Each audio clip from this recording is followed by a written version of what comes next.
సంగారెడ్డి జిల్లా పాశమైలారంలోని సిగాచి పరిశ్రమలో పేలుడు ఘటనలో కీలక పరిణామం చోటు చేసుకుంది.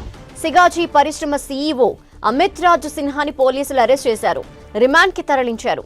గత జూన్ 30న సిగాచి పరిశ్రమలో భారీ పేలుడు సంభవించింది. ఈ ప్రమాదంలో 54 మంది కార్మికులు చనిపోయారు.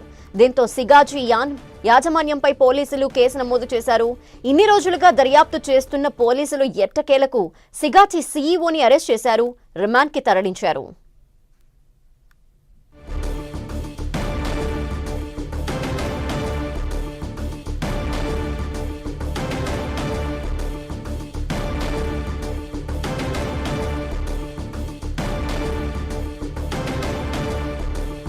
సంగారెడ్డి జిల్లా పాశమైలారంలోని సిగాచి పరిశ్రమ పేలుడు ఘటనలో కీలక పరిణామం చోటు చేసుకుంది. సిగాచి పరిశ్రమ సీఈఓ అమిత్ రాజ్ సిన్హాని పోలీసులు అరెస్ట్ చేశారు, రిమాండ్ కి కూడా తరలించారు.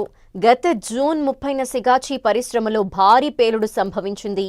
ఈ ప్రమాదంలో 54 మంది కార్మికులు చనిపోయారు.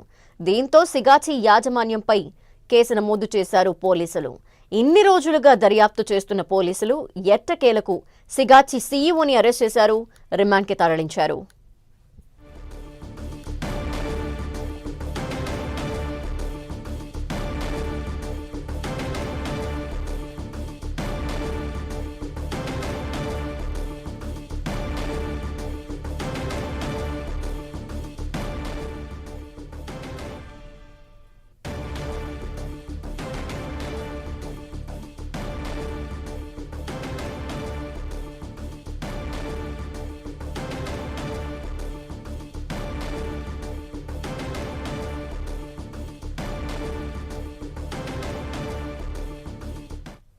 తూర్పుగోదావరి జిల్లాలో